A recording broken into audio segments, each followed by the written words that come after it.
me sonroja un poco. El honor y el privilegio es para mí y que me invitaras una vez más a participar en esta iniciativa que me parece excelente de formación y de información para profesores de enseñanza secundaria y bachillerato, para ese vínculo con los profesores de universidad que comentábamos antes de empezar esta grabación. Y por supuesto agradecer a la Universidad de León que siempre cuenten conmigo cuando hay algún desafío, algún reto como este de los tipos de texto que salió precisamente a raíz de la primera conferencia, como bien ha señalado, de los marcadores del discurso. Así que muchísimas gracias de nuevo por la invitación, que espero que no sea la última. Yo, en la medida que pueda ayudar y que sepa algo del tema que me propongas, yo me lanzo.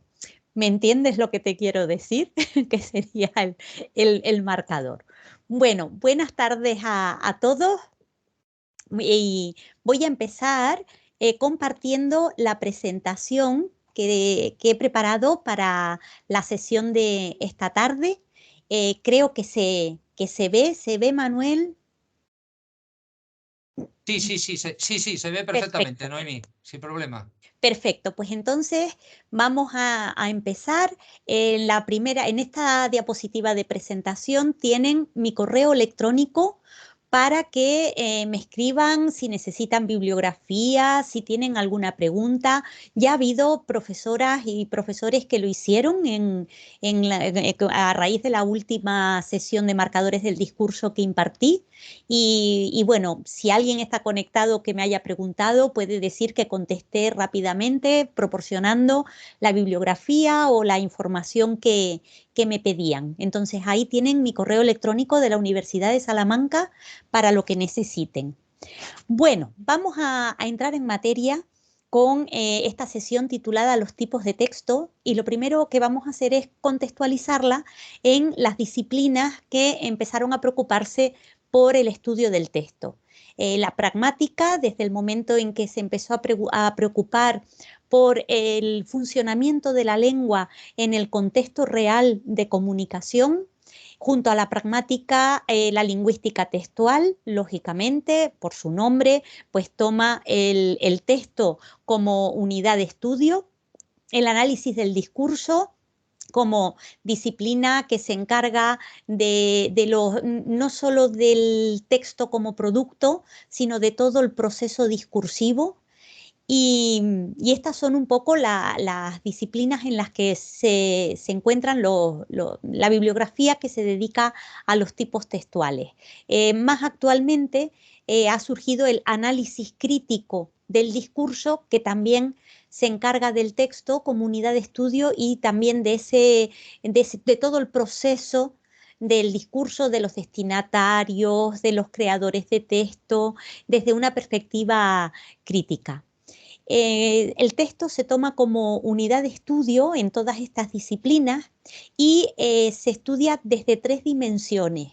Una dimensión, en palabras de un lingüista del texto llamado Teun van Dijk, la dimensión de la microestructura, que sería el conjunto formado por los enunciados del texto y por las estructuras que crean esos enunciados. Normalmente estructuras oracionales, pero no necesariamente tienen que ser oraciones. La oración como unidad máxima de la gramática, como unidad máxima del plano gramatical, pero también un enunciado puede estar constituido por una sola palabra, por un sintagma, etcétera. De eso se va a encargar la microestructura y a ella dedicaremos una parte de esta sesión.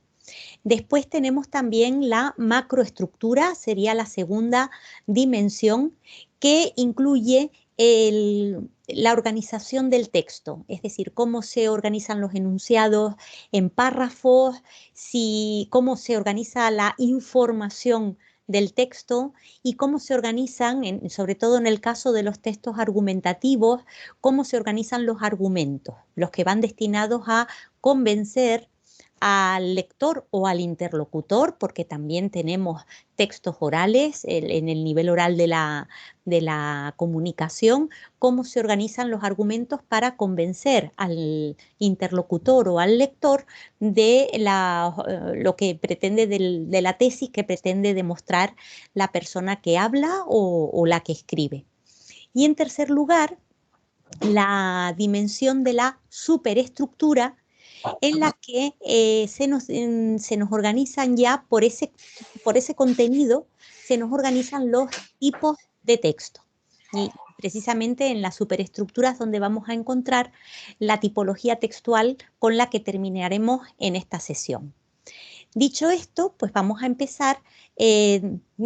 Recomiendo, en la parte inferior de la diapositiva, verán que hay un libro difícil de encontrar, pero a lo mejor lo tienen en las bibliotecas de sus centros, un libro de Catalina Fuentes del año 96, titulado Aproximación a la estructura del texto.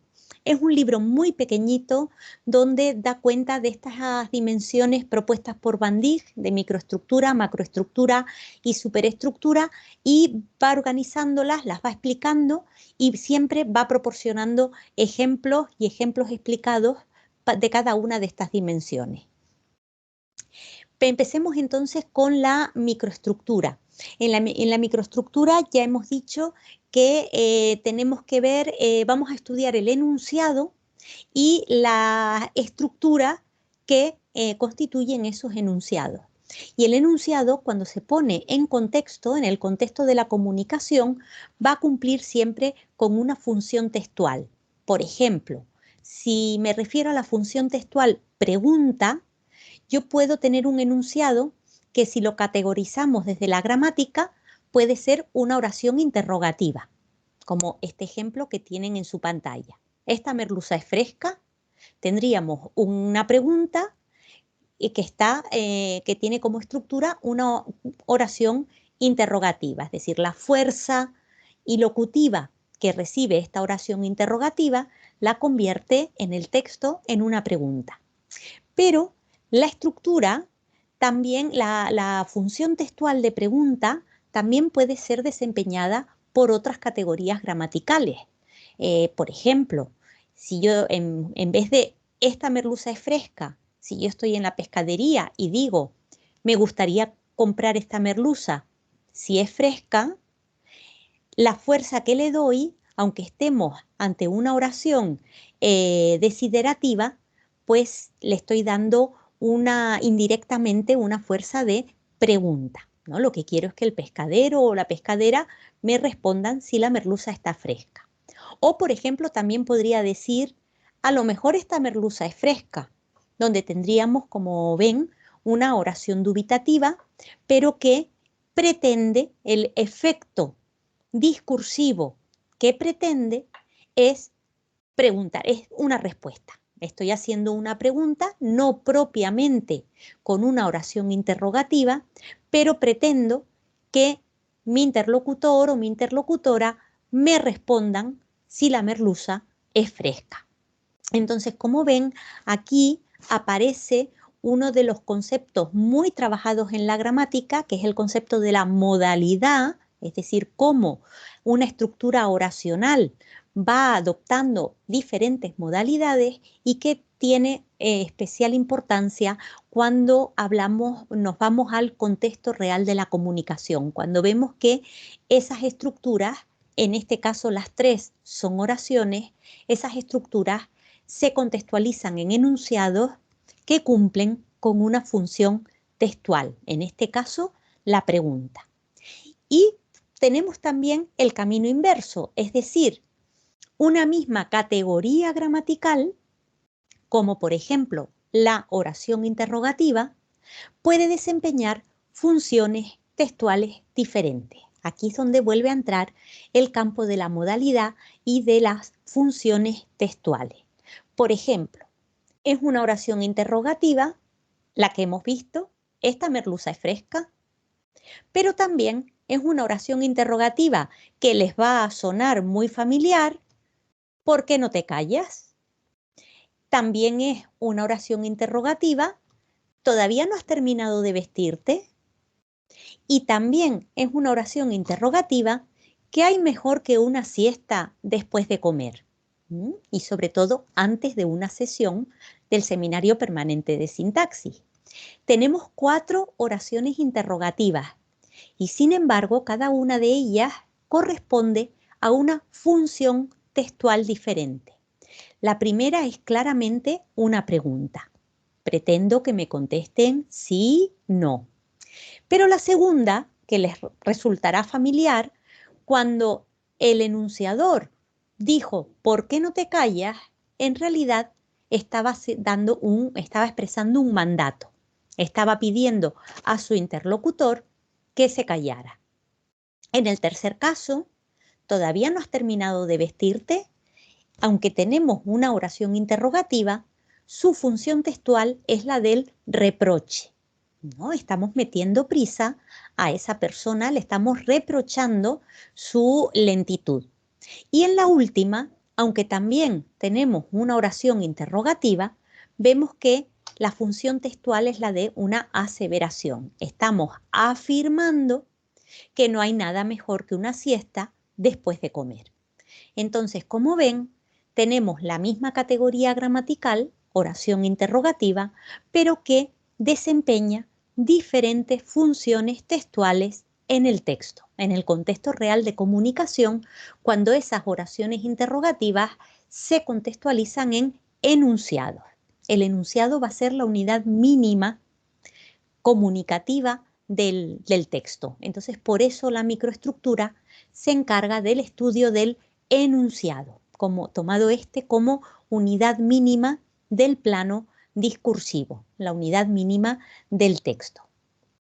Bien, también la microestructura se encarga del estudio de 2 conceptos, de 2 procedimientos, que son los de la coherencia, y más adelante en la diapositiva siguiente veremos la cohesión, la coherencia discursiva y la cohesión discursiva. Parecen sinónimos, pero son diferentes, porque la coherencia es una propiedad interpretativa, es una propiedad mental, es un proceso mental que hace la persona que lee un texto o la persona que escucha una conversación. Hace un proceso de interpretación buscando coherencia, buscando congruencia. Mientras que la cohesión veremos que es un procedimiento lingüístico. La cohesión la realizamos por medio de piezas lingüísticas. Conseguimos cohesión con pronombres, con sustantivos, con oraciones, con marcadores. Conseguimos cohesión haciendo elipsis. Es decir, son ya propiedades lingüísticas, por lo tanto, más cercanas a nosotros que somos profesores de lengua y de literatura. La coherencia discursiva, por lo tanto, es una propiedad mental. Tenemos que interpretar el texto para saber si el texto tiene congruencia temática. Cuando decimos que algo es incoherente, lo decimos por el tema, por el contenido de ese texto. Y decimos que es incoherente porque no tiene unidad, porque no encontramos la referencia, ¿no?, a qué se refiere, y no lo consideramos congruente. Entonces, aquí tenemos un ejemplo que está tomado de Estrella Montolío, de su libro del año 2000, el Manual Práctico de Escritura Académica, que eran 3 volúmenes editados por Ariel, pero que yo recomiendo sobre todo 2 volúmenes que publicó ella en el año 2014, donde ella dirigió a una serie de autores, es una obra colectiva, titulado Manual de Escritura Académica y Profesional. Ese libro, por la cercanía cronológica, es más fácil de encontrar y es absolutamente maravilloso por la cantidad de ejercicios que proporciona, pues, para todas nosotras que nos dedicamos a la docencia. cuando queremos trabajar con nuestros estudiantes, este libro proporciona una cantidad de ejercicios y con sus claves en las páginas finales de los volúmenes que realmente resulta muy útil para nuestras clases. Este segundo libro que tienen en la parte inferior de la diapositiva. Y en el ejemplo que propone Montolío en el año 2000 es el del siguiente texto. Lo voy a leer para que vean cómo este texto es absolutamente incoherente, carece de coherencia.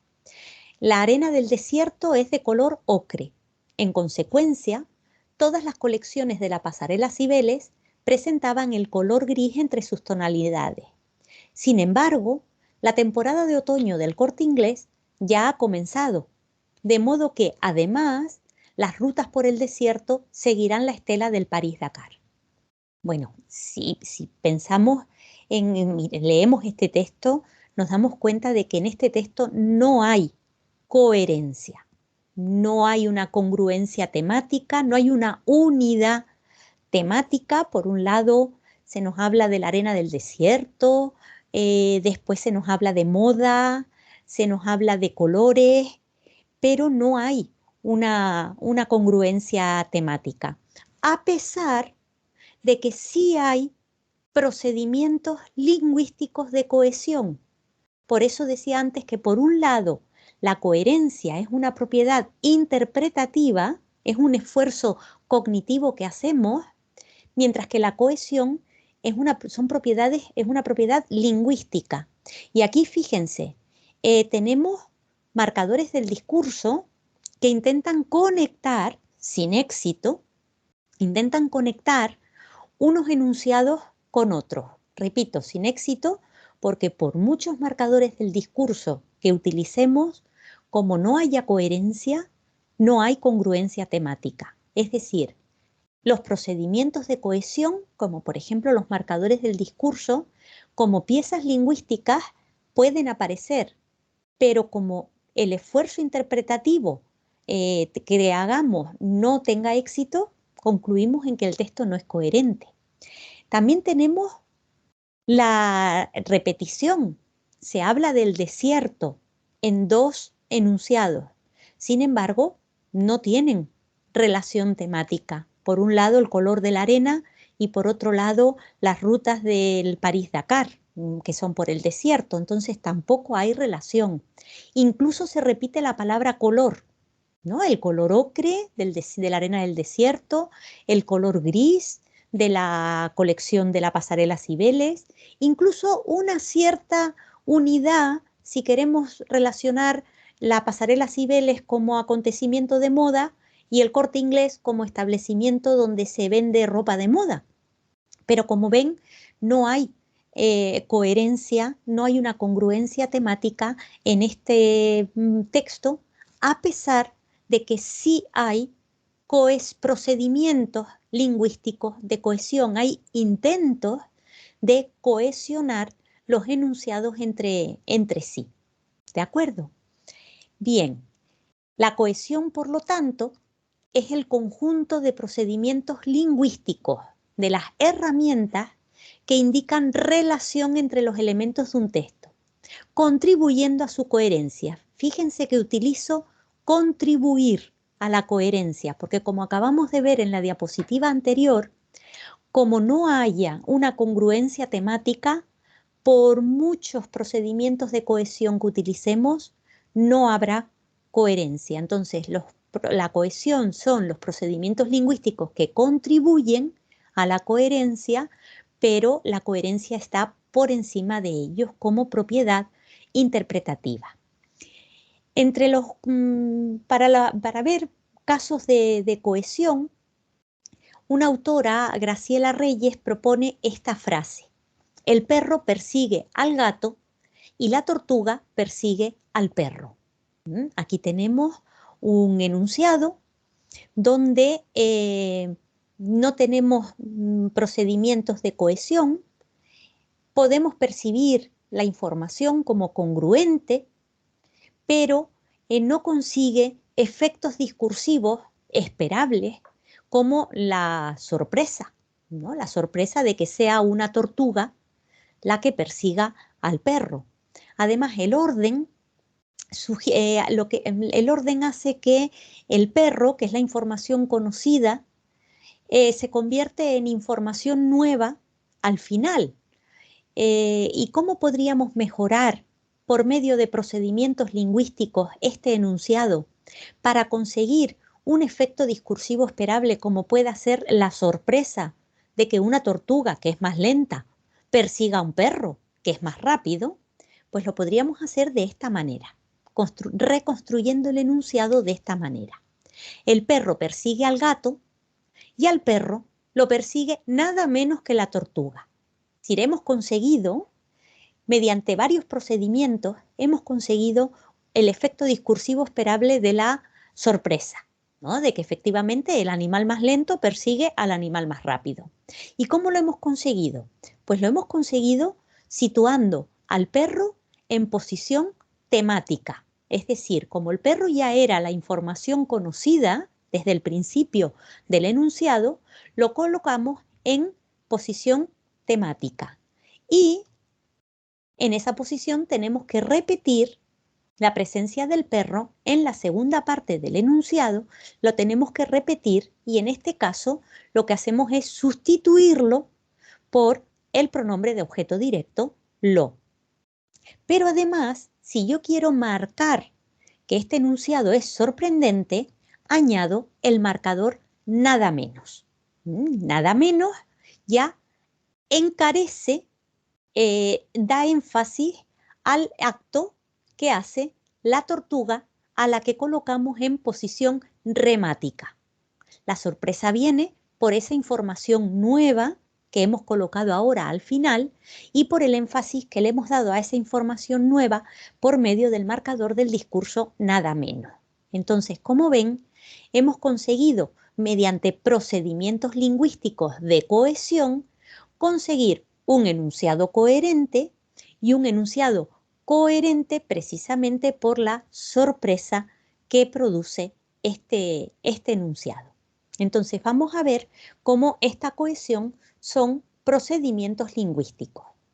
Y a continuación voy a hacer un repaso de esos procedimientos lingüísticos abundantes en la bibliografía, conocidos como procedimientos lingüísticos de cohesión.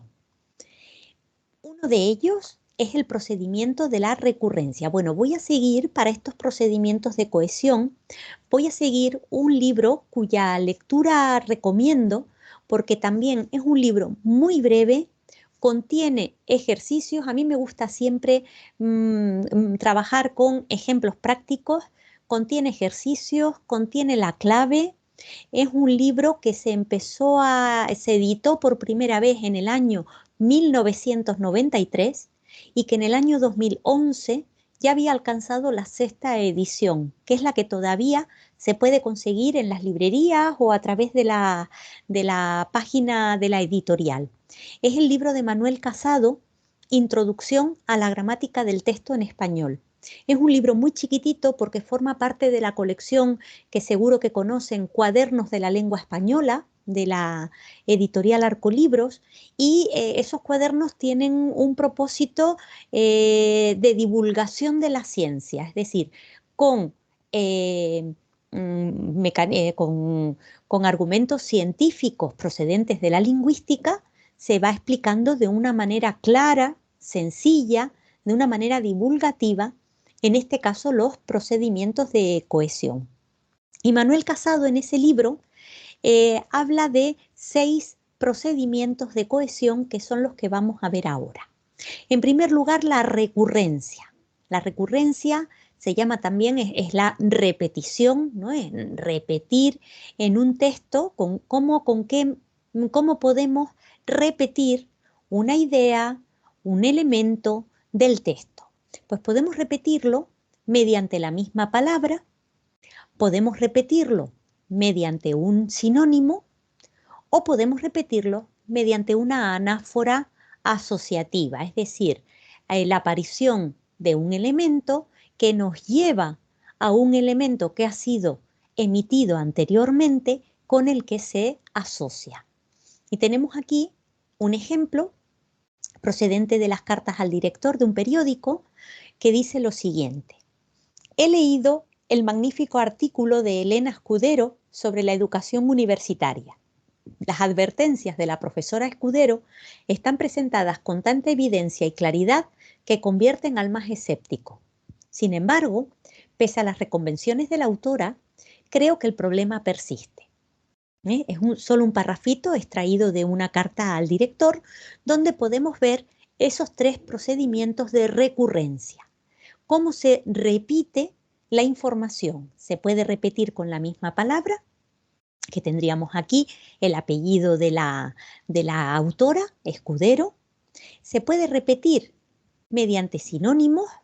Primero aparecen las advertencias y a continuación las advertencias se convierten en las reconvenciones, y podemos repetir la información por medio de anáforas asociativas. Por ejemplo, cómo se mantiene el referente, que es Elena Escudero, la autora de esta carta.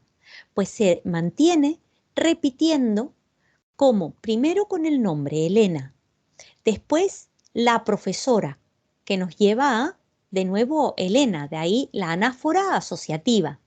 Y por último con la autora, que nos lleva a la profesora y a Elena. De manera anafórica, la autora nos hace ir a la profesora y a Elena, con lo cual se mantiene el referente, que es la persona que escribe el artículo al que se refiere esta carta al director. Bien, pues ahí tendríamos los 3 casos de recurrencia, de repetición, mediante una misma palabra, mediante un sinónimo o mediante una anáfora asociativa, y cómo son procedimientos lingüísticos de cohesión que contribuyen a que este párrafo sea coherente, tenga una congruencia temática. Otro procedimiento de cohesión sería el procedimiento de sustitución. Lo encontramos habitualmente, bueno, en todos los textos, tanto orales como escritos, y su nombre, como su nombre indica, se trata de sustituir elementos del texto, sin perderlos. ¿Cómo los sustituimos? Pues los podemos sustituir mediante las proformas léxicas. Es muy habitual que en cualquier escrito encontremos las palabras cosa, hecho, asunto, tema, chisme, si ya lo buscamos de una manera más coloquial, persona, o por ejemplo el proverbo hacer, que sustituye a un montón de verbos más específicos. También podemos sustituir mediante pronombres, ya sean los pronombres personales de objeto, de sujeto, pronombres demostrativos, indefinidos, relativos, etc. Y también podemos sustituir mediante proadverbios, ¿no? En lugar de hablar de un lugar, sustituirlo por aquí o por allí, los deícticos, ¿no? O así, o entonces. Entonces vamos a ver otro ejemplo muy sencillito, donde podemos ver esos procedimientos de sustitución. Juan llamó a su hermano y le pidió que le dejara el coche porque no sabía que éste ya lo había vendido. Tal hecho lo sorprendió porque su hermano nunca le ocultaba noticias como esa. Aquí lo que vemos es que hay sustituciones de referentes mediante los pronombres, ya sean personales o demostrativos, en funciones de objeto directo, objeto indirecto, sujeto, etc. Pues unos se refieren a su hermano, otros se refieren a Juan, otros sustituyen a noticias. Entonces ahí vemos cómo los pronombres son un mecanismo de sustitución. Tenemos también el caso de las proformas léxicas, ¿no? El caso de hecho o el caso de noticias, que sustituyen palabras más específicas. Y aprovecho por unir con el procedimiento de cohesión anterior, que era el de la recurrencia, aprovecho este texto para señalar que también se producen 3 casos de recurrencia, repitiendo la misma palabra, su hermano al principio y su hermano al final, o con tal hecho que sustituiría, que sería la forma de repetir todo lo que se había enunciado en el enunciado anterior, ¿no? Juan llamó a su hermano para pedirle que le dejara el coche porque no sabía que lo había vendido. Pues todo eso se sustituye con tal hecho y se repite al mismo tiempo. Entonces aquí se mezclan los procedimientos de recurrencia y de sustitución, porque eso es lo habitual. Lo habitual es que en un texto se utilicen diferentes procedimientos de cohesión, estos diferentes procedimientos que estamos viendo, que se den al mismo tiempo para producir un texto bien ordenado, bien organizado y que contribuya a ser un texto que ayude a la coherencia, que además nos facilite la coherencia. Tenemos un tercer procedimiento de cohesión que es la elipsis. La elipsis, estamos acostumbradas a hablar de la elipsis en el caso de los sujetos de una oración, cuando el sujeto no aparece, o cuando hablamos en el caso de las relativas libres, de las relativas semilibres, pues hablamos de que hay un antecedente elíptico al que se refiere el pronombre, ese caso de harás lo que yo te diga, ¿no? Pues ese caso de lo que, etcétera. Pero también tenemos otros casos de elipsis, como por ejemplo la elipsis nominal, ¿no? Lo que hacemos es elidir un término nominal, un sustantivo, pues por ejemplo, en este enunciado había unas manzanas golden buenísimas y compré 1 kilo, pues he elidido de manzanas golden buenísimas, es decir, se ha producido una elipsis nominal. No es necesario repetir, si repetimos estaríamos en la recurrencia, pero no es necesario repetir en un enunciado tan pequeño. Tenemos también la elipsis comparativa. Cuando digo me gusta más mi dibujo que el tuyo, con el tuyo se produce la elipsis de la comparación, más de lo que me gusta tu dibujo. Sería la parte que elidimos, el segundo término de la comparación. Y también tenemos la elipsis oracional, frecuentísima en las respuestas. Si alguien me pregunta, ¿cómo te llamas? Yo contesto Noemí, no repito, me llamo Noemí. Hago una elipsis oracional.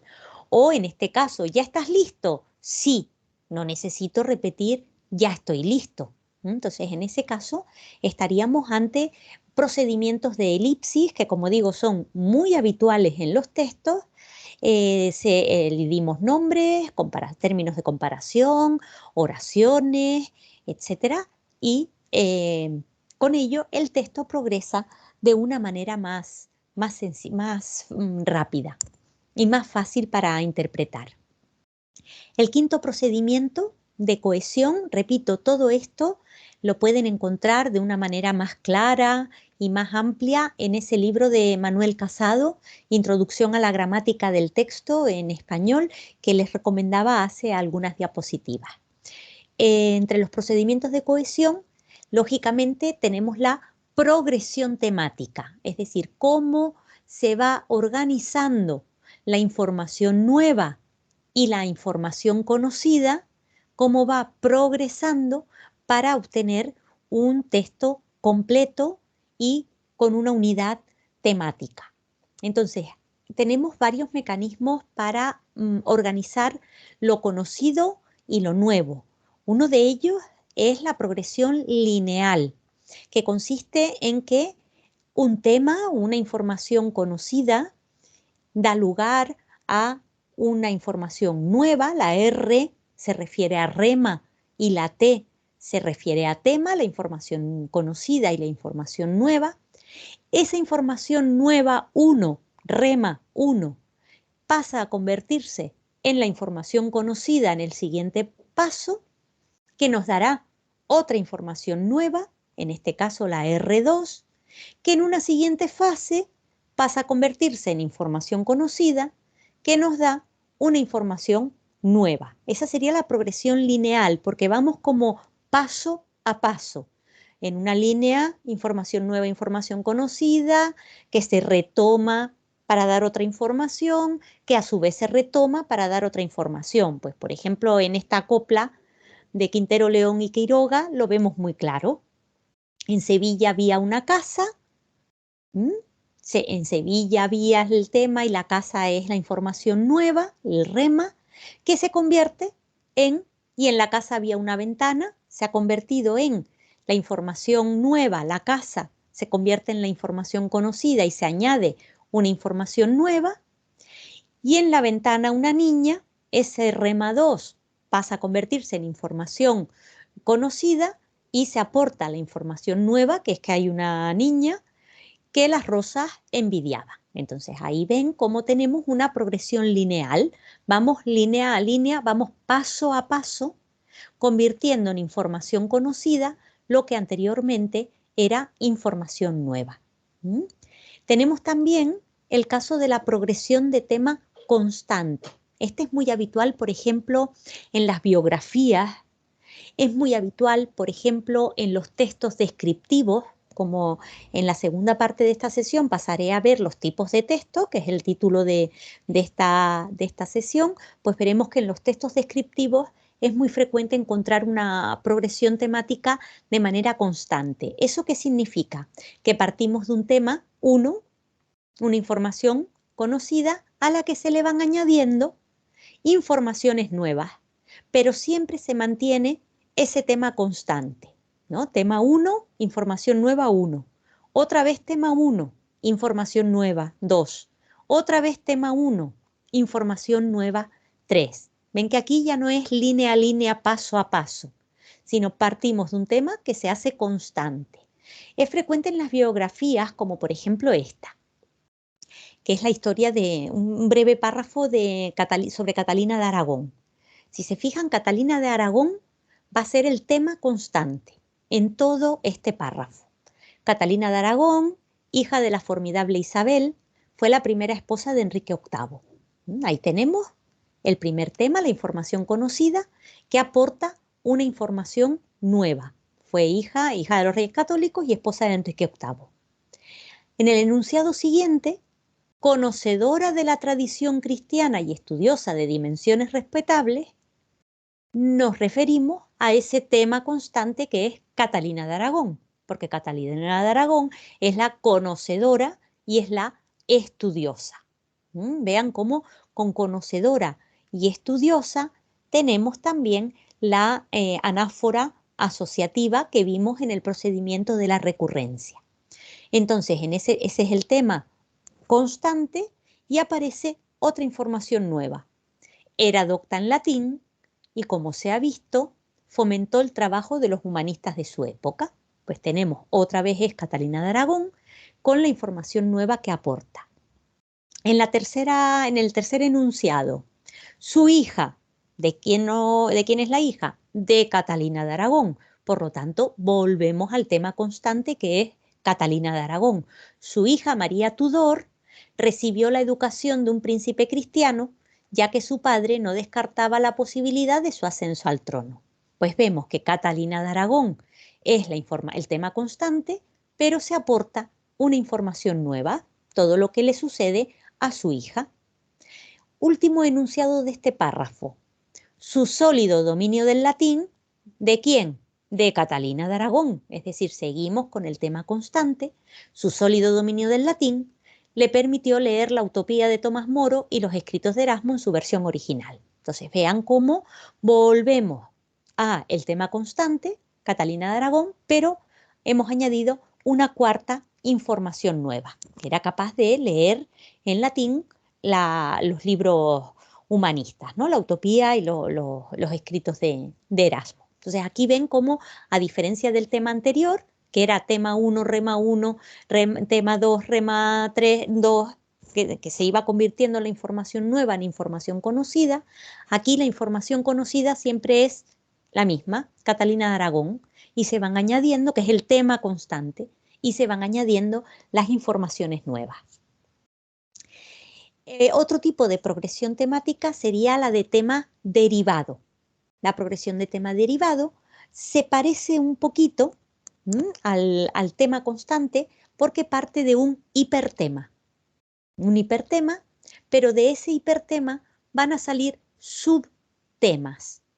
Van a salir una información nueva 1, tema 1, una información conocida 1, tema 1, una información conocida 2, tema 2, y una información conocida 3, tema 3. Y a esos temas, subtemas de ese hipertema, o esos temas derivados, que es como aparece en la diapositiva, en lugar de subtemas, tema derivado, a cada de esos temas derivados se les añade una información nueva. Lo tenemos, por ejemplo, aquí. Un poquito de publicidad, y después de esa publicidad tenemos un estilo inconfundible. Ese va a ser el hipertema. Pero ese hipertema tiene unos temas derivados. ¿Cuáles son esos temas derivados? Los trajes, las camisas, las corbatas, las cazadoras, los complementos, son todos derivados de ese hipertema estilo inconfundible. E incluso el agua de colonia. Fíjense en ese incluso, que es otro procedimiento de cohesión, que es los marcadores del discurso. Incluso el agua de colonia, es decir, el estilo, que es el hipertema. ¿Dónde se ve ese estilo? ¿En qué deriva? Pues derivan los trajes, derivan las camisas y las corbatas, derivan las cazadoras y los complementos, derivan el agua de colonia. Y se nos aportan los remas. Los nuevos trajes tienen una personalidad exclusiva. Sus camisas y sus corbatas tienen una personalidad exclusiva. Las cazadoras y los complementos tienen una personalidad exclusiva. E incluso el agua de colonia tiene una personalidad exclusiva. Entonces vean cómo a partir de un hipertema, que es el estilo Emilio Tucci, que por eso puse antes la publicidad, aparecen los temas derivados y llevan a una información nueva que es la personalidad exclusiva. Entonces aquí tendríamos otro caso de progresión temática que, repito, se parece un poquito a la progresión de tema constante, pero realmente hay otros temas diferentes. El tema no es constante, sino el hipertema, ¿no? Los temas no son constantes porque van variando. La información tema 1, tema 2, tema 3, tema 4 son temas derivados de ese tema constante. Y termino con los procedimientos de cohesión, con el sexto procedimiento, que son los marcadores del discurso. Pero como esa fue la sesión del pasado mes de mayo, pues lo único que voy a hacer es remitirles a la página del grupo SINCOM, dirigido, como ha señalado Manuel Iglesias, dirigido por él y anteriormente por Salvador Gutiérrez, ya jubilado. Redirijo a la página del grupo SINCOM, donde encontrarán en el canal YouTube de ese grupo la sesión de marcadores del discurso, donde empiezo diciendo que son procedimientos de cohesión que contribuyen a facilitarle al lector o al interlocutor la interpretación de lo que estamos diciendo. ¿Qué estamos diciendo con eso? Que lo que están haciendo es facilitar la coherencia, ¿no? Entendida la coherencia, como señalé al principio de esta sesión, como propiedad interpretativa, como operación mental. Entonces, hasta aquí tendríamos los procedimientos de cohesión y hasta aquí tendríamos la primera dimensión del texto, o que se estudia en el análisis del discurso y en la lingüística textual, que es la dimensión de la microestructura. Vamos a pasar ahora a la macroestructura.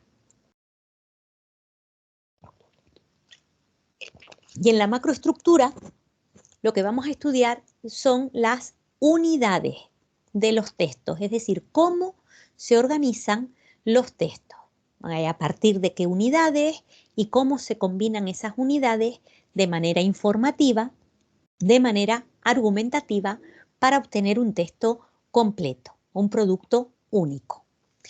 Para el texto oral, bueno, en la macroestructura vamos a atender siempre a dos niveles. El nivel oral, que sería el texto oral, la conversación, el coloquio, el debate, que serían los géneros discursivos, y también atenderemos al nivel escrito, ¿no? El texto escrito con muchísimos géneros discursivos, las cartas, los mensajes de WhatsApp, los textos académicos, las biografías, los artículos enciclopédicos, las entradas de un diccionario, etc. Esos serían los niveles, lo oral y el nivel escrito. Y luego tendremos los registros, el registro formal o el registro coloquial, de manera que en un registro formal oral podría ser una entrevista y un registro coloquial oral puede ser una conversación entre dos amigas. Un registro formal escrito puede ser un artículo académico publicado en una revista y un en texto escrito de registro o coloquial sería un mensaje de WhatsApp, por ejemplo. Entonces, esos serían los niveles oral escrito y los registros formal coloquial. Y en el texto oral, tenga el registro que tenga, vamos a trabajar con las unidades con las que trabaja un grupo especializado en el análisis de la conversación coloquial, que es el que tienen en la parte inferior de la diapositiva.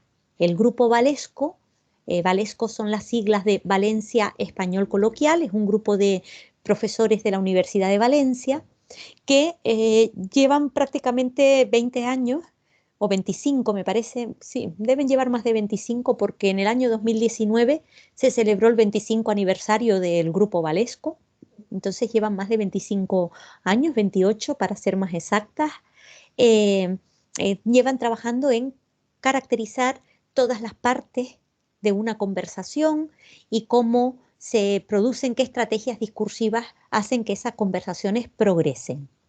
En un artículo del año 2014, que es el que les pongo en la parte inferior de la diapositiva, y les pongo este porque se puede conseguir fácilmente por internet, por eso les he puesto también la web y lo pueden descargar en PDF, aparece esta división de las unidades de la conversación.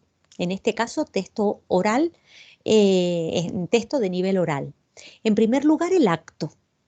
El acto sería la unidad monológica, es decir, monológica está emitida por una persona, unidad monológica, estructural, es decir, coincide en el texto escrito con el enunciado, que posee las propiedades de aislabilidad e identificabilidad en un contexto dado. ¿Qué significa? Que tiene independencia comunicativa. Ese es el acto. El acto es la unidad que tiene independencia comunicativa. La idea que se quiere expresar, el contenido que se quiere comunicar, está en ese acto, de manera independiente. Si es una pregunta, el acto es la pregunta completa. Si es un ruego, el acto es el ruego completo. Es decir, podemos identificarlo. Este acto es una pregunta, este acto es un mandato, este acto es un reproche. Y en la suma de los actos nos daría lugar a la intervención. La intervención sigue siendo monológica, es decir, es lo que expresa un solo hablante, pero es la unidad monológica máxima. Es todo el tiempo que está utilizando la palabra un mismo hablante. Y la intervención cambia cuando se produce el cambio del emisor. Es decir, cada persona que habla interviene. Por eso se utilizan los debates de la tele, pues se habla de los intervinientes, o de la radio, se habla de los intervinientes, o a propósito de la intervención anterior. Es decir, cada vez que toma la palabra un emisor, estaremos en una intervención. Y esa intervención puede estar constituida por un solo acto o por un conjunto de actos. Bien, cuando cambia el emisor, se produce una reacción lingüística. Y cuando cambia el emisor, esa reacción lingüística, unida a la intervención del interlocutor anterior, produce un intercambio. Vean cómo en intercambio ya no es una unidad monológica, sino dialógica. Es decir, intervienen dos personas, dos intervenciones. Por eso a veces se habla también de par adyacente. Están juntos y es la intervención de una persona con la intervención, con la reacción del interlocutor siguiente. Pues una pregunta y una respuesta, un comentario y otro comentario relacionado con el mismo tema, pero ya estamos en el en el dialogismo, ¿no? Ya hay dos interlocutores participando. Esos interlocutores tendrá cada uno una intervención y esa intervención podrá tener un acto o más de un acto. Y finalmente, la suma de intercambios nos da el producto máximo, que sería el diálogo, ¿no? El diálogo sería la unidad dialógica. Para que haya diálogo tiene que haber como mínimo dos personas y es la unidad máxima. Está limitada por la sucesión de intercambios, es decir, una intervención que inicia y una intervención que reacciona. Otra vez igual, una intervención que inicia y una intervención que reacciona. ¿Mm? Y otra unidad que suele utilizarse y la escuchamos habitualmente en los debates radiofónicos o televisivos es el turno. Pero el turno no es una unidad estructural, es decir, no son palabras, no son actos, no hay oraciones dentro de esos actos, sino que es una unidad social. El turno lo concedemos o lo quitamos, ¿no? Es muy frecuente en la conversación en lengua española, siempre decimos que los españoles, la conversación española es una guerra por el turno. Por eso hablamos al mismo tiempo, superponemos nuestras voces, es decir, superponemos el turno, y si ganamos, nos quedamos con el turno. Y si perdemos, el turno se lo queda a la persona que estaba hablando antes. Por lo tanto, el turno es una unidad social y es la responsable de la progresión conversacional. Es decir, los interlocutores van interviniendo, van ocupando turnos. Pero digo ocupando, porque el turno es un hueco. Un hueco, como dice la definición, o un lugar de habla, el lugar del interlocutor. Y ese lugar se rellena con intervenciones, que son las emisiones informativas, y esas son aceptadas por los interlocutores mediante su atención manifiesta y simultánea. ¿Eso qué significa? Que solo tienes el turno cuando, por decirlo llanamente, te hacen caso. Si te hacen caso, te dejan hablar y entonces ahí, en tu turno, vas a emitir intervenciones que están formadas por un acto o por más de un acto. Y cuando cambia el turno y cambia el interlocutor, se produce un intercambio, hay un cambio de turno, por eso se dice que el turno es el responsable de que la conversación progrese, cambia el turno y se produce el intercambio con la segunda intervención. Por lo tanto, estas serían las unidades del texto oral y a ellas se dedica la macroestructura, en ir clasificando cuáles son las diferentes partes que tiene una conversación. Y podemos ver un ejemplo de todas estas unidades en esta conversación, en este caso de registro coloquial. Estamos en una conversación coloquial. Es muy breve y vemos que hablan básicamente dos interlocutores, A y J. Bueno, ¿qué hiciste en Pascua? Nada, tío, estuvimos ahí en el chalet. ¿En el chalet? ¿Con Lucía estuviste? Sí. ¿Viste a Migue o qué? Sí, un par de veces, tío. En esto llega B. Hola, ¿qué pasa? Pero nadie le hace caso porque A sigue. ¿Y qué se contaba? Nada, o sea, vino para quedar bien y eso, lo típico. Un día estaba yo ahí y pasaron con la moto y eso, nada. ¿Y qué te dijo? Nada, que sí, me preguntó por ti, te lo dije. No, no me lo dijiste, además, sí, no me lo habías dicho nunca. Es una conversación muy breve entre dos interlocutores, A y J. Aparece un tercero, B, pero nadie le hace caso. Eso nos va a dar una idea de lo que significa el turno como unidad social. Social es que tiene que ser convenida por los interlocutores. Los interlocutores tienen que atender manifiestamente a la persona que interviene. Si no la atienden, no tiene turno. Entonces, ¿cómo dividiríamos esta conversación si hacemos un análisis macroestructural? Pues en primer lugar, tendríamos el acto. El acto tiene independencia comunicativa, ¿no? Entonces, cada una de estas intervenciones tiene un acto, excepto la J, la de nada, o sea, vino para quedar bien y eso, un acto. Lo típico, un día estaba yo ahí, pasaron con la moto y eso, nada, dos actos. Son independientes, tienen independencia, podemos decir qué significan. El primero es una narración, el segundo es la continuación de la narración, el primero es la respuesta, a la intervención anterior y el segundo es el inicio. Uno es respuesta y el otro es inicio, es decir, podemos identificar esos actos, pero lo habitual es que cada una de estas intervenciones tengan un solo acto. Entonces, A, tenemos aquí la intervención y en J tenemos la otra intervención.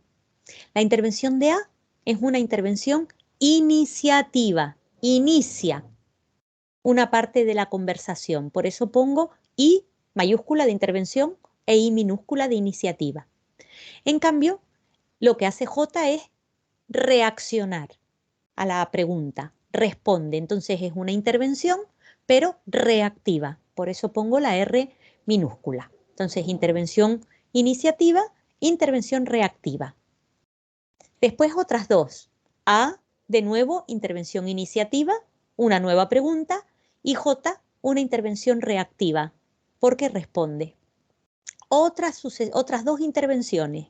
Iniciativa, una tercera pregunta, la de A, reactiva, la respuesta de J. Y aquí llega el turno.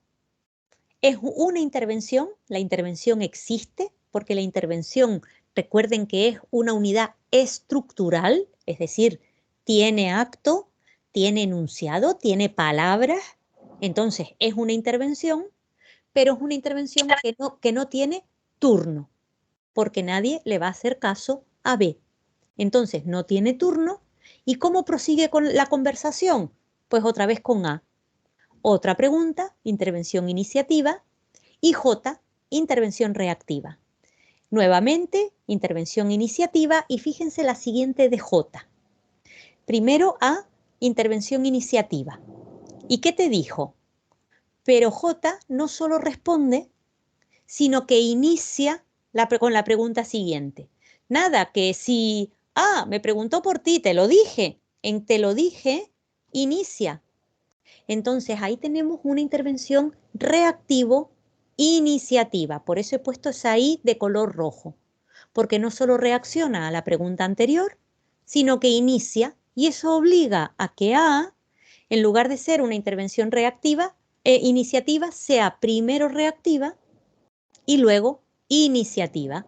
No, no me lo dijiste. Además, quería iniciar y sí le interrumpe con sí, reacciona a no me lo dijiste e inicia. Y termina reaccionando a no me lo habías dicho nunca. Entonces vean cómo para dividir esta conversación tan breve tendríamos el acto o el número de actos, que sería cada una de las unidades autónomas con autonomía comunicativa que tiene una intervención, y vemos que lo que hay es una sucesión de intervenciones con turno, se le presta atención, el turno es una unidad social, y hay una sola intervención que no tiene turno, que fue la que hace B.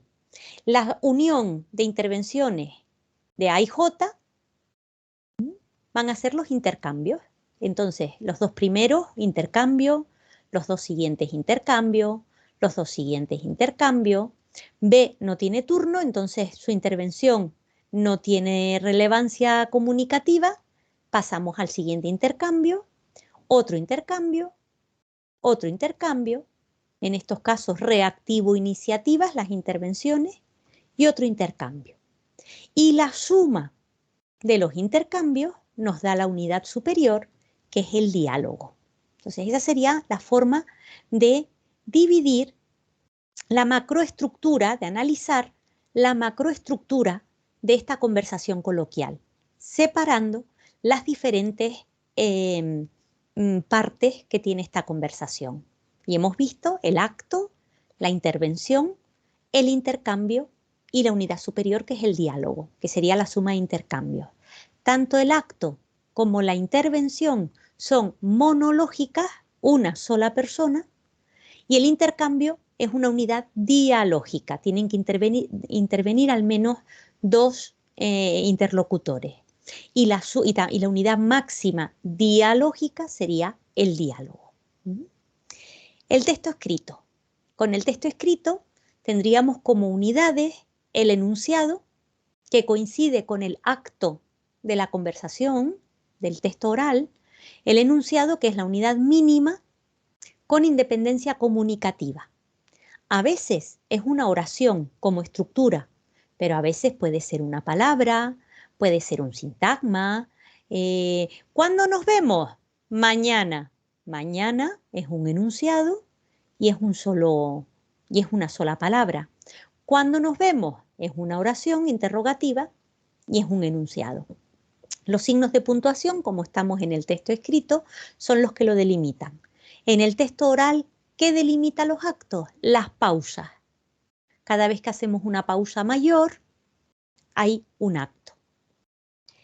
La suma de enunciados en una unidad significativa, en una unidad con coherencia temática, sería el párrafo. El párrafo sería la unidad máxima. La suma de enunciados, la unidad máxima temática. Por eso es una macrounidad que es perfectamente visible en el texto escrito gracias al punto y aparte, y normalmente el cambio de párrafo lo que hace es cambiar el tema, cambiar la información. Señalábamos al principio de esta sesión que en la macroestructura se organizaba se tenía en cuenta la organización informativa y la organización argumentativa. Pues normalmente el cambio de párrafo es el cambio de información o el cambio de argumento, ¿no? Cada vez que hay un párrafo se aporta una información nueva. Y la suma de párrafos, la organización de párrafos, trabados por medio de esos procedimientos de cohesión que acabamos de ver en la dimensión de la microestructura, nos va a dar la unidad máxima que sería el texto. Entonces, enunciado, párrafo y texto serían las partes, las unidades del texto escrito. Bueno, como llevo hablando una hora, ahora es el momento de escucharlos a ustedes con una pregunta muy sencillita que pueden usar además con sus estudiantes. Voy a utilizar una página que aparece en la unidad de redacción académica que hace el Centro de Redacción de la Universidad Pompeu Fabra. Lo tienen en la parte inferior y tienen el enlace por si lo quieren pulsar y se les abre, y tiene muchísima información sobre cómo escribir bien, técnicas de escritura, estrategias discursivas, y una de ellas, que afecta a la macroestructura, es la de el buen párrafo. Entonces, fíjense en esta hoja, en diferentes formas, en diferentes párrafos de un escrito, A, B, C y D. ¿Y cuál de las siguientes páginas creen ustedes que está mejor escrita, mejor ordenada? ¿Cuál creen que sería más fácil de leer? Esto es muy sencillito. Mírenlo y díganme cuál les parece mejor, A, B, C o D.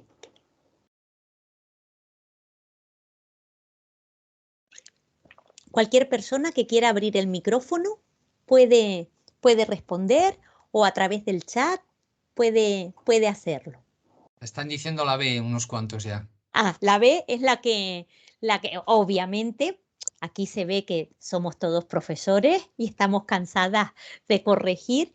Obviamente el texto B sería el mejor ordenado y el más fácil de leer. ¿Por qué los demás no?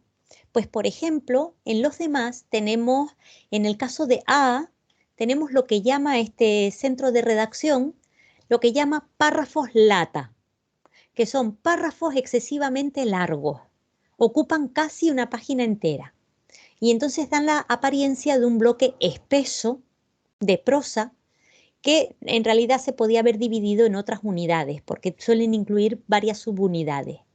Y se llama párrafo lata porque el lector debe abrir la lata del párrafo e ir sacando las diferentes unidades. Ese sería el texto A. ¿Por qué no es el texto C? Porque tendríamos los párrafos frase. Realmente son párrafos muy chiquititos, prácticamente una frase más o menos larga. El texto no tiene puntos y seguido, sino lo que hay es idea, punto y aparte, idea, punto y aparte. Parece un telegrama y entonces el significado da la apariencia de que es una lista. Más que un texto, es una lista. Y el lector es el que debe hacer el trabajo de relacionar las ideas para construir las unidades superiores. Entonces, precisamente en la macroestructura lo que se intenta es ordenar la información para facilitar al lector. Todo lo que cueste demasiado esfuerzo al lector, al final se abandona, no consigue el efecto pretendido, ya sea dar una información o convencer a alguien si fuera argumentativo. ¿Y por qué el texto D no es el mejor? Pues porque está desequilibrado. Fíjense que hay párrafos más largos y más pequeños, ¿no? Que serían los párrafos desequilibrados. Se mezcla anárquicamente párrafos largos y párrafos cortos sin motivo aparente, ¿no? Entonces, por eso, pues lo lógico es que el texto más fácil para el lector, y piensen que cada vez que escribimos, lo escribimos pensando en alguien, pues para el buen párrafo sería la buena página, sería la página B.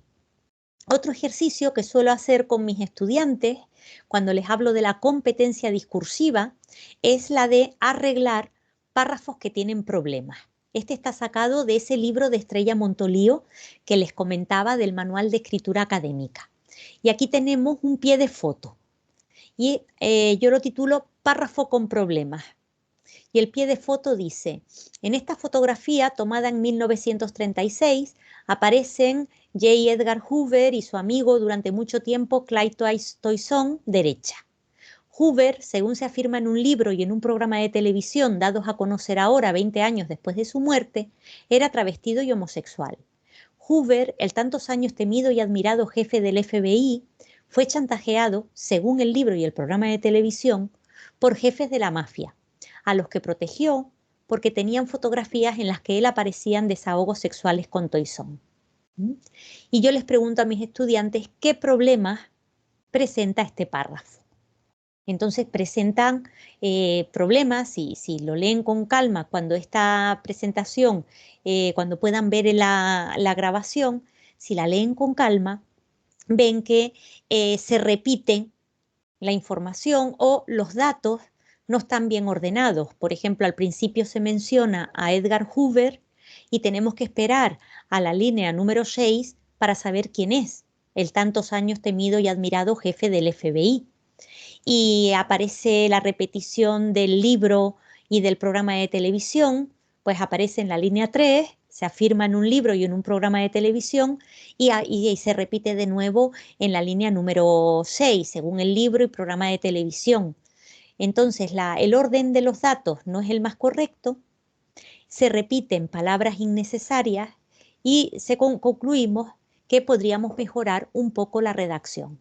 Pues de esto se encarga la macroestructura. Se encarga de ver cómo se organiza la información para facilitarle al lector la interpretación. Y entonces esta sería una forma de ordenarla, pues lógicamente al principio la información para saber quién es Hoover, el tantos años temido y admirado jefe del FBI, Hoover, aparece en esta fotografía con el que fue su amigo durante mucho tiempo, es decir, para eso tenemos los procedimientos de cohesión, en este caso la sustitución, por medio de un pronombre, Clyde Toyson, derecha. Según afirman un libro y un programa de televisión dados a conocer ahora, 20 años después de su muerte, Hoover era travestido y homosexual. Ven que recurrimos a la recurrencia, repetimos Hoover como procedimiento de cohesión. Pero a continuación vamos a la sustitución mediante pronombres. La mafia a Hoover, chantajeó con unas fotografías en las que aparecían desahogos sexuales con Toyson a cambio de protección. Y vean que ya no ha sido necesario repetir el programa de televisión y el libro. Entonces, este es un ejercicio que pueden usar con sus estudiantes, pues para organizar bien la escritura y tener un párrafo mejor escrito. Bien, pues de esta organización de las unidades del discurso del texto oral y de las unidades del texto escrito, de cómo se organiza la información tanto en el texto oral como en el texto escrito, se ocupa la dimensión de la macroestructura del texto. Y ya llegamos al final de esta sesión que da nombre al título. Ahora nos vamos a encargar de la superestructura, que es de la que se encarga de los tipos de texto. Es decir, una vez que ya tenemos organizado los enunciados y ver cómo se relacionan para crear párrafos y para crear intercambios. ¿Qué procedimientos de cohesión hemos utilizado para que la interpretación, coherencia, la interpretación sea más fácil para el interlocutor o el lector? Una vez que lo tenemos todo ordenado, vamos a tener como resultado un tipo de texto. Y a esto, y el tipo de texto es la dimensión de la superestructura. En la definición que nos da el diccionario del Instituto Cervantes de la tipología textual, nos dice que es la forma de organizar la diversidad textual y clasificarla. Tenemos por un lado los textos y luego los géneros, ¿no? Pues por ejemplo, el texto narrativo puede tener desde el género novela al género microrrelato, al género relato corto, relato breve, el relato, el género ensayo, etc. Entonces, sería la tipología textual, sería texto narrativo. Es la forma de organizar la diversidad textual y de clasificar los distintos textos. Y se pueden ordenar por un conjunto de rasgos que los identifican y los diferencian de otro tipo de textos. Y eso es lo que vamos a ver ahora. Algunos rasgos que nos permiten identificar qué tipo de texto es el que tenemos delante.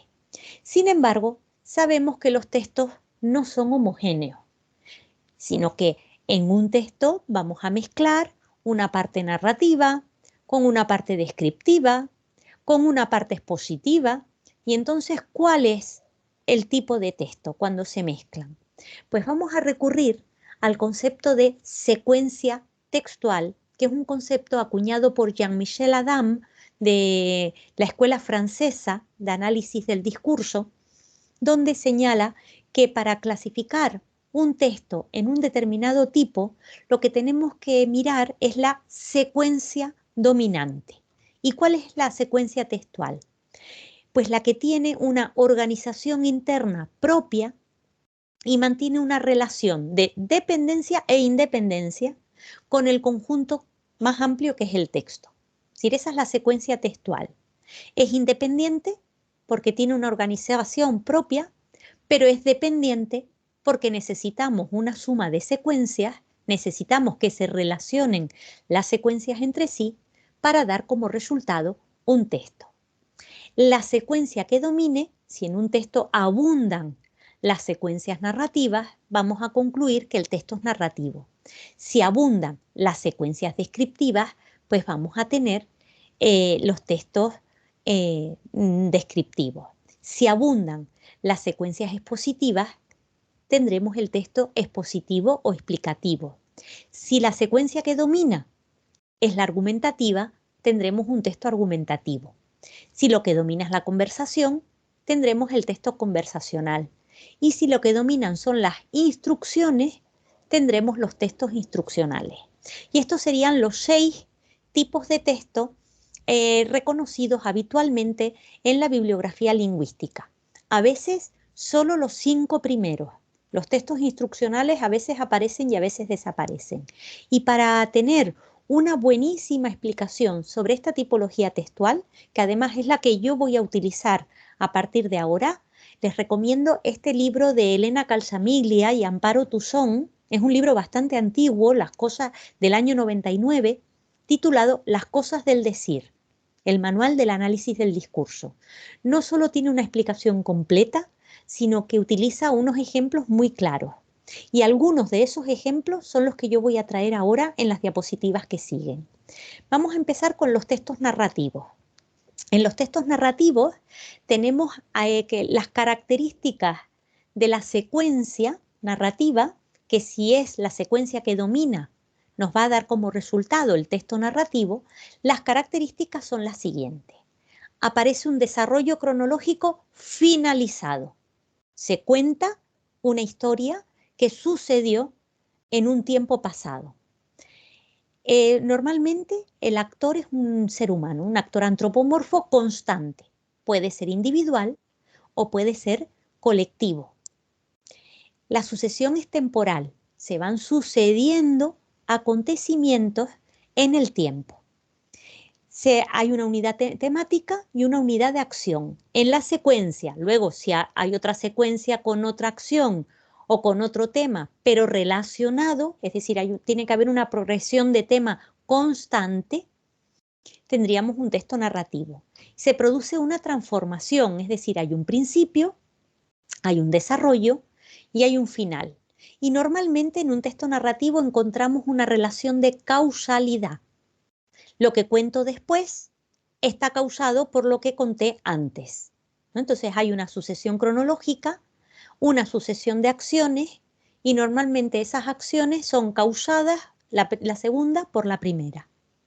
Y los marcadores que vamos a encontrar son organizadores de la información y conectores. Los conectores dentro de los marcadores del discurso, si recuerdan la sesión de mayo, los conectores eran los que aportaban argumentos y los organizadores eran los que nos organizaban lo que aparecía en primer lugar, en segundo lugar, entonces, etc.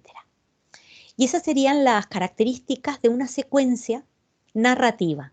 Si dominan las secuencias narrativas, tendremos un texto narrativo como el que tienen en este ejemplo, que repito, lo he sacado de ese libro de Elena Calzamiglia y Amparo Tuzón.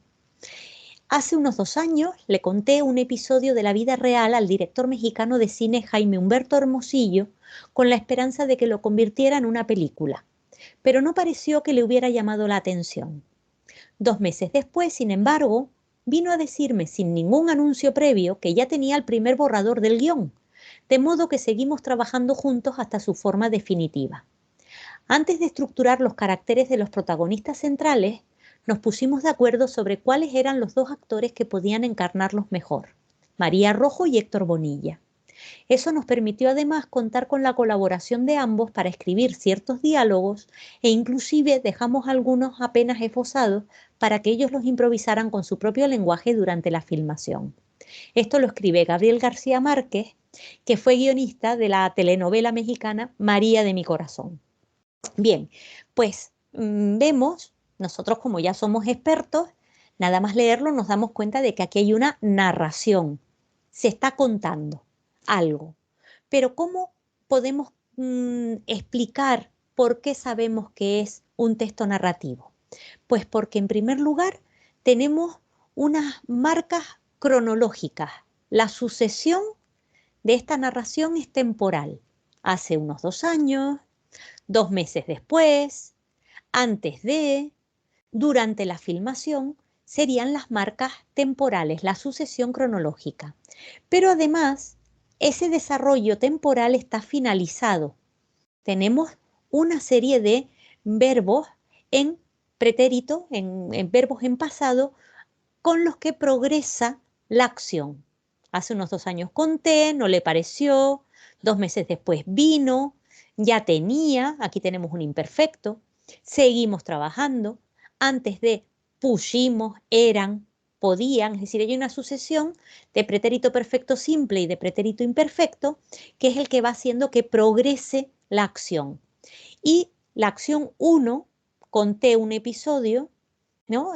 Fui con un episodio a un director, es la causa de la acción 2, que es que ya tenía el primer borrador del guión. Y esa acción 2 es la causa de la acción 3, que es que encontramos 2 actores, María Rojo y Héctor Bonilla, que además causan lo siguiente, se pusieron a escribir también los diálogos.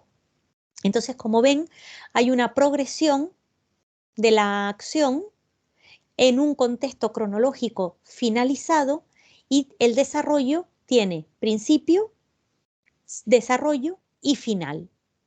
Y los marcadores que aparecen son los conectores, pero, sin embargo, de modo que, además, inclusive conectores que nos ayudan a que progrese la información de una manera más rápida. Nos ayuda a entender que la primera idea no, es contraria a la segunda. Le conté un episodio, pero pareció que no le gustó.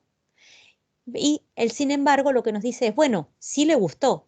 Yo lo que creía estaba equivocada. Sí le gustó porque ya tenía el primer borrador del guión hecho.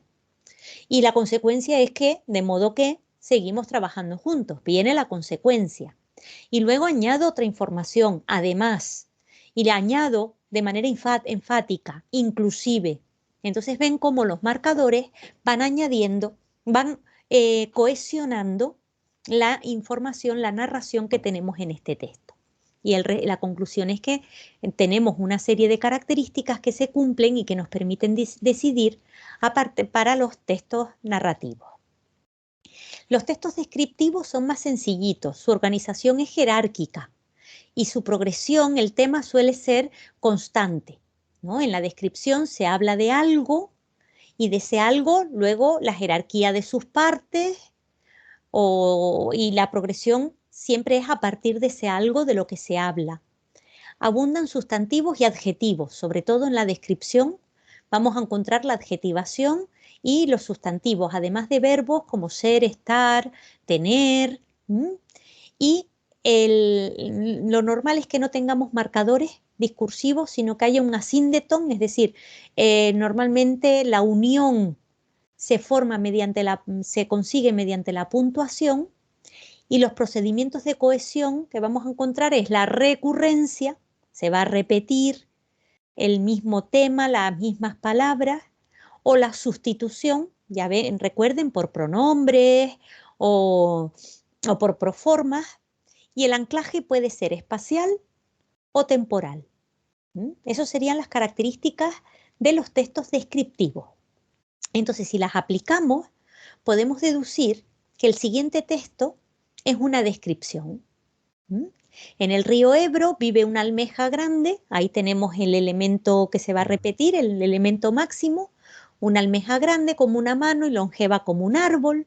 El paso de los años se cuenta en su concha, ven que habla de la almeja, como se cuentan en un tronco cortado los anillos de crecimiento de la primavera, y así se ha podido saber que esta almeja de río vive 70 años. Vamos describiendo jerárquicamente la almeja y las partes de la almeja como la concha. El nombre científico de esta especie de náyade, sustitución, recurrencia, se sustituye, aquí tenemos la recurrencia con un sinónimo, náyade, es tan hermoso como su concha por dentro, que no es de nácar irisado. Ya pasamos a otra parte, la concha por dentro, que no es de nácar sino blanca como la porcelana, a veces amarillenta como la porcelana vieja. Fíjense en los adjetivos.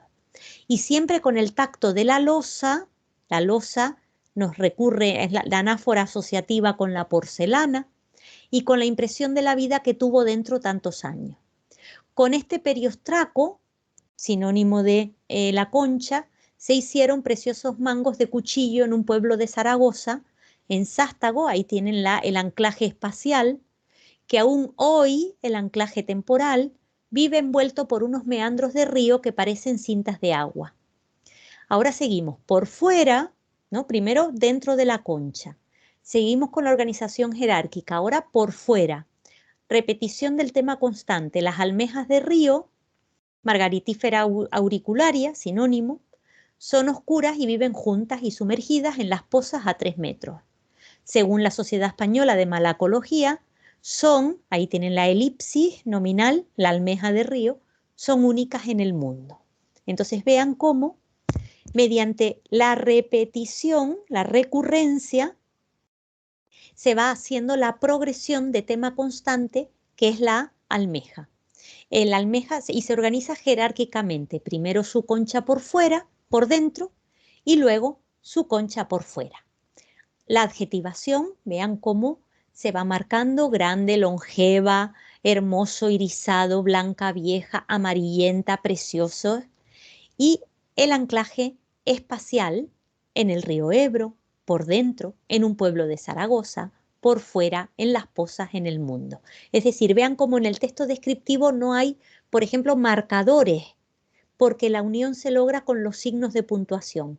La información se va sucediendo paso a paso y lo vamos marcando esos pasos con los signos de puntuación.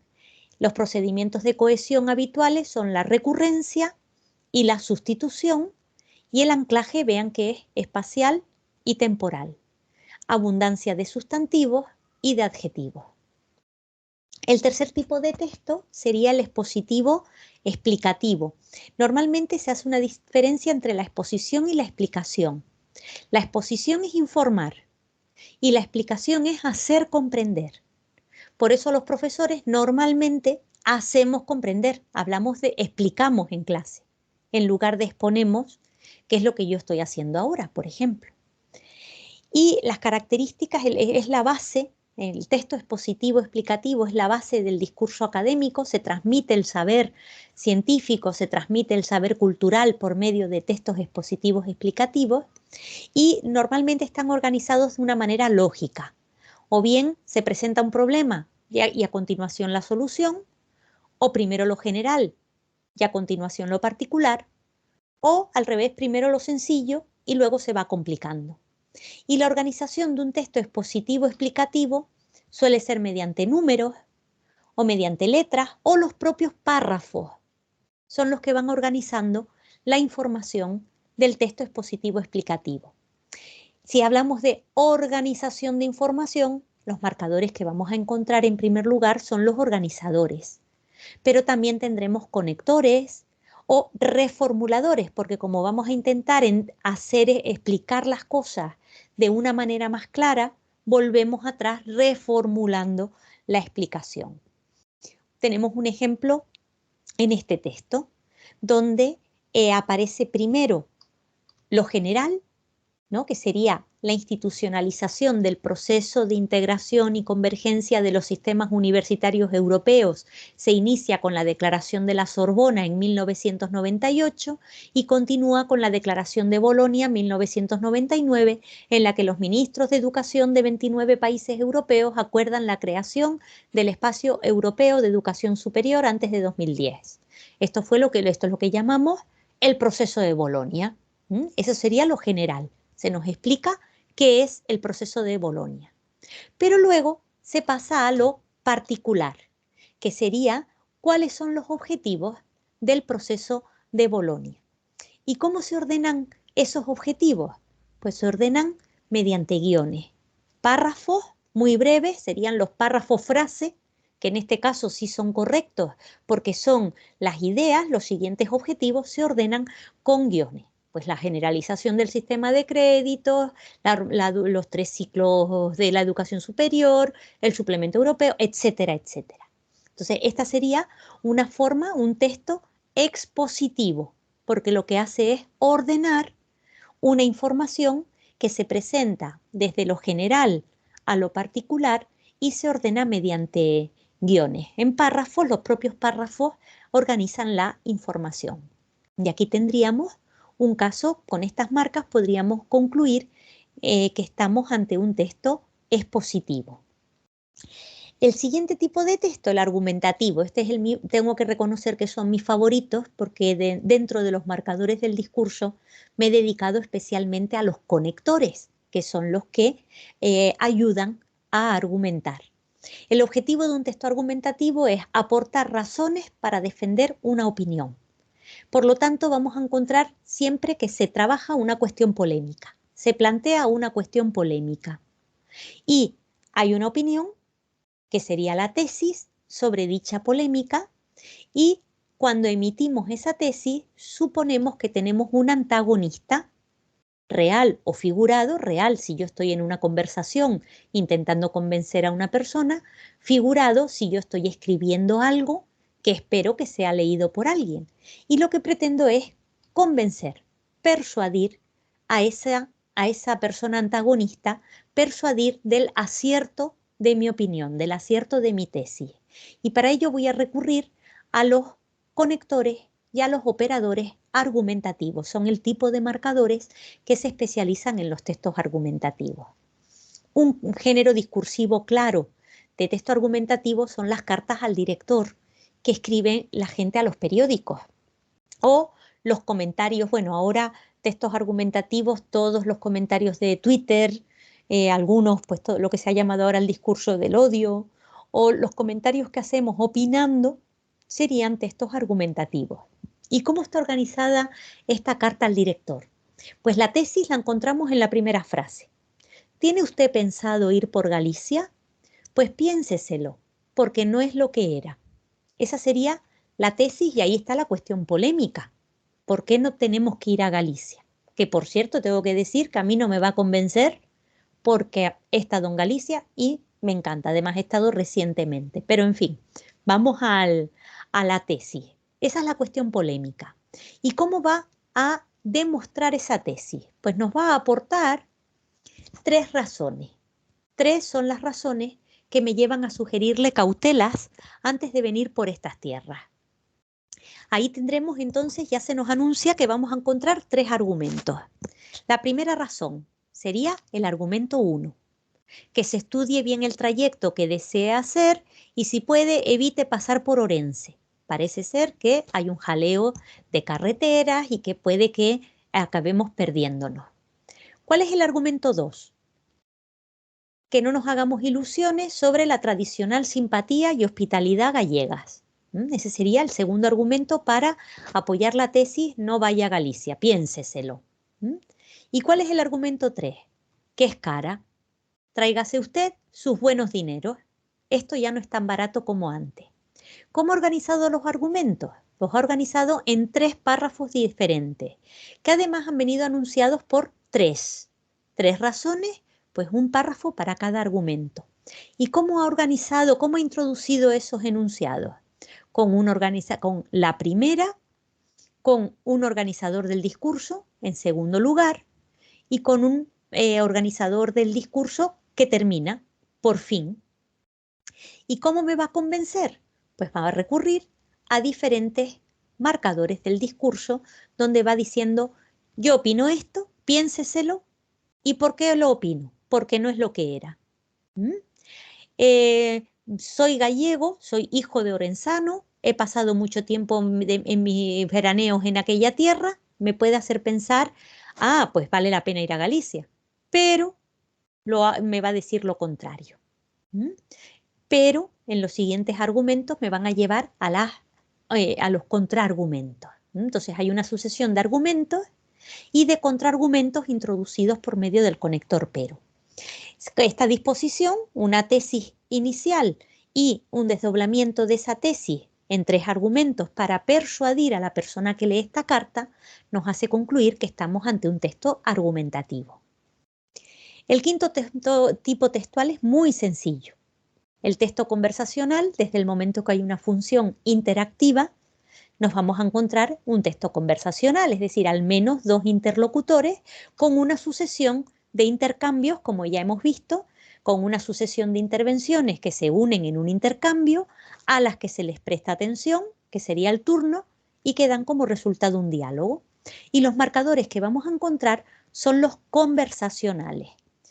La conversación puede ser formal, sería una entrevista, sería el tipo de discurso oral, registro formal, y bueno, como ya hemos visto, la sucesión de intervenciones, pues aquí están marcadas, hay una pregunta-respuesta, pregunta-respuesta, pregunta-respuesta, porque es una entrevista, el encuestador y el informante, pregunta-respuesta, pregunta-respuesta.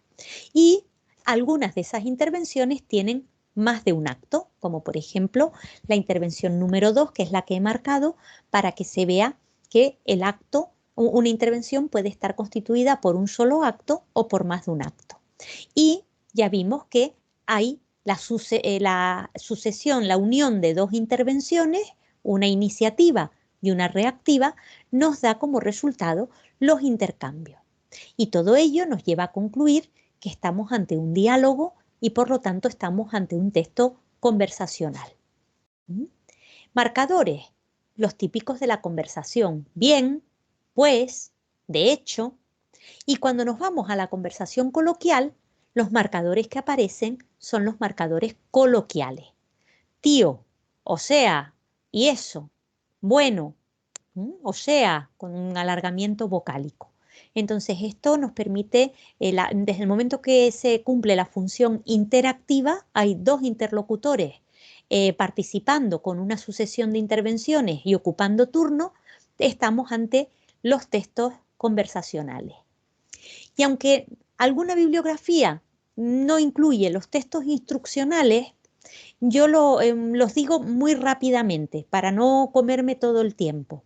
Los textos instruccionales, como su nombre indica, son los que nos dan instrucciones para hacer una receta de cocina o para un tutorial que seguimos por YouTube, donde se nos indica cómo instalar una aplicación en nuestro ordenador, etcétera.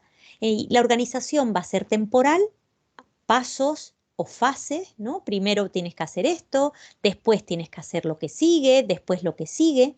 Los sucesos temporales recaen sobre la conducta del destinatario, es decir, si yo cumplo con la fase, acabo recibiendo las instrucciones y acabo consiguiendo el efecto del texto instruccional, es que yo sepa hacer algo. Vamos a encontrar verbos en infinitivo, en imperativo o la impersonalidad semántica, el caso del se cortan, se pelan las patatas, se cortan en ruedas, etc.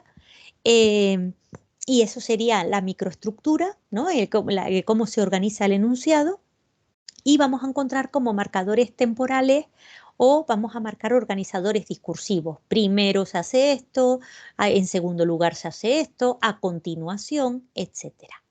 Y hay un texto instruccional, he copiado un texto instruccional muy sencillo de la página de Alexa para ver cómo configurar un dispositivo de inteligencia artificial de este Alexa.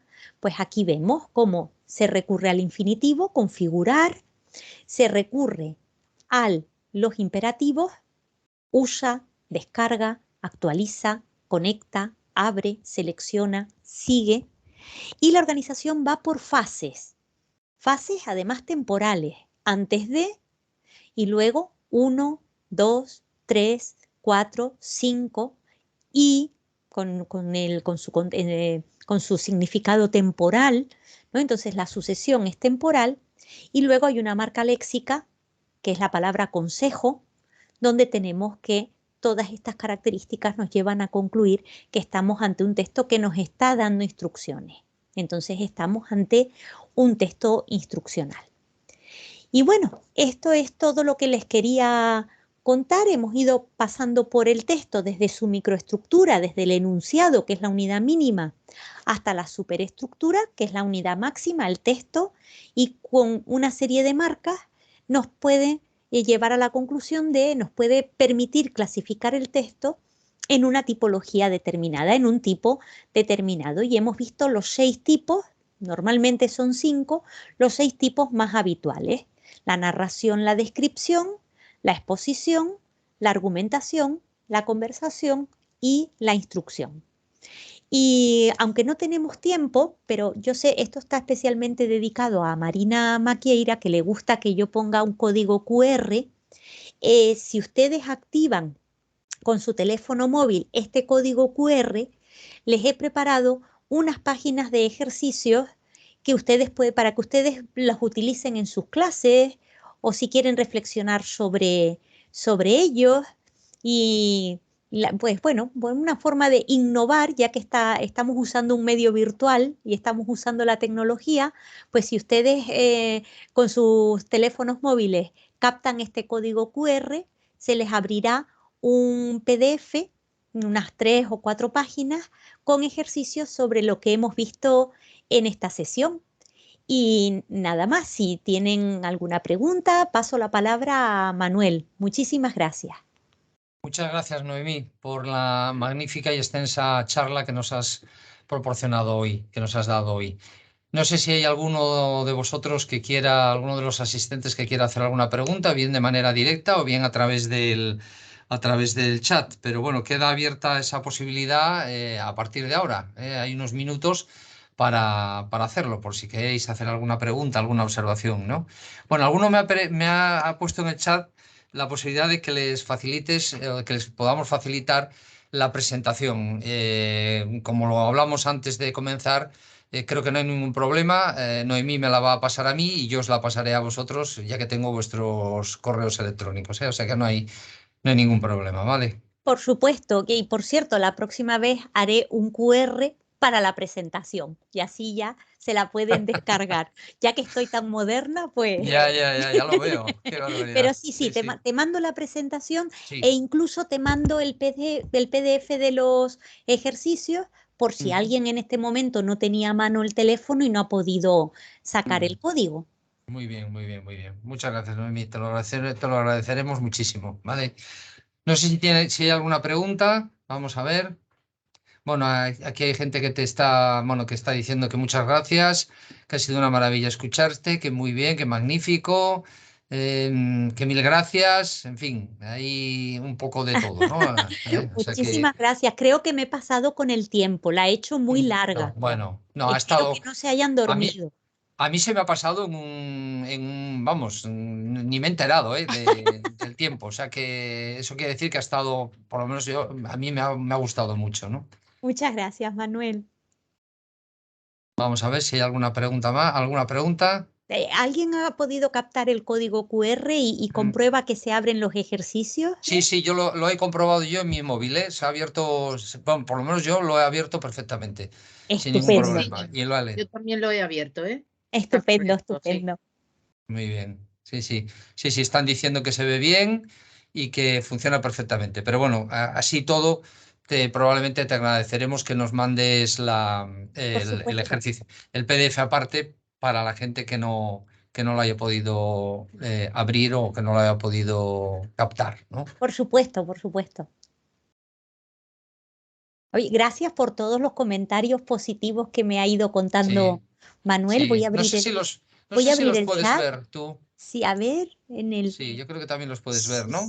Sí, sí, sí, sí, Sí, sí. sí. Bien, Madre bien, mía. pues ahí. Uy, qué vergüenza. Ay, muchas gracias. Muchísimas, muchísimas gracias. Ujú. No, está muy bien, muy bien, ¿eh? Yo creo que además, especialmente la parte inicial ha estado muy bien porque se ha organizado, se ha visto perfectamente cómo organizar los textos con la microestructura, la macroestructura, la superestructura y después la manera de identificar los textos ha sido también muy, muy clara, ¿no? Muchas gracias. Manuel, creo que hay una Dime. pregunta en el chat que dice Sí. que si María Inmaculada Prieto, la progresión temática puede considerarse más relacionada con la coherencia que con la cohesión. Sí, sí, sí, por supuesto. La progresión temática conduce, lo que hace es ayudar a procesar la información para que la percibas como algo coherente. Pero cómo lo consigues? Con unos medios lingüísticos que son, pues, colocar un tema, un hipertema y luego unos temas derivados, o colocar un tema constante del que va saliendo información nueva, o colocar tema nuevo, un tema uno rema uno el lineal, ¿no? Un tema uno información nueva que se convierte en información conocida y aporta otra idea, información conocida, otra idea. Eso sería el procedimiento de cohesión, porque es lingüístico. Pero ¿para qué lo usas? Pues lógicamente para facilitar la interpretación. Y como Ujú, decía al principio de la sesión, aunque tú hagas una progresión temática como cohesión, como procedimiento lingüístico perfecta, como no haya congruencia temática, ¿no? Pues imagínate, la arena del desierto es de color ocre. El desierto es una extensión de arena. La arena del Sáhara, sí, aunque hagamos una progresión tema 1, rema 2, etcétera, como no haya congruencia temática, no hay coherencia. ujú, Entonces, sí, estoy de acuerdo contigo, Inmaculada, que es verdad que la progresión temática, como medio lingüístico, es un procedimiento de cohesión, pero va destinada, contribuye a que tenga coherencia y por sí sola no consigue la coherencia. ujú. Sí, sí, claro. Vale, mira, a mí no me salía la pregunta de María Inmaculada en el chat Ajá. mío. ¿Es posible que te la haya dirigido a ti personalmente? Ah, pues Ah, yo no, creo sí, que... ahora sí lo veo, ahora sí la veo. Mira, me ha aparecido, sí, sí. Sí, Ujú. sí, no la veía antes, efectivamente. Ahora sí la veo. Es que además hay tantos elogios que casi Claro, se pierde la pregunta. De sí, verdad, sí. muchísimas gracias. me sonroja un poco, pero muchas gracias. Si no se aburrieron, con eso ya tengo el premio. No, ya has visto que no, prácticamente hemos mantenido todos la presencia, o sea que muy bien. No sé si tenéis alguna pregunta más.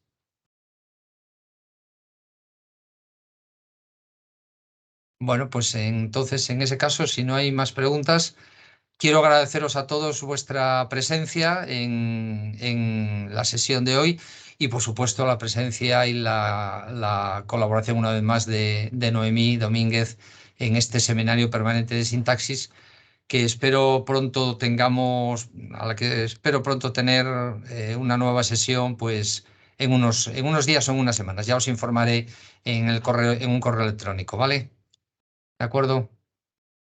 Muchísimas gracias de nuevo, Manuel, y muchísimas Gracias a gracias ti. a todos los que me han escuchado. Buenas tardes.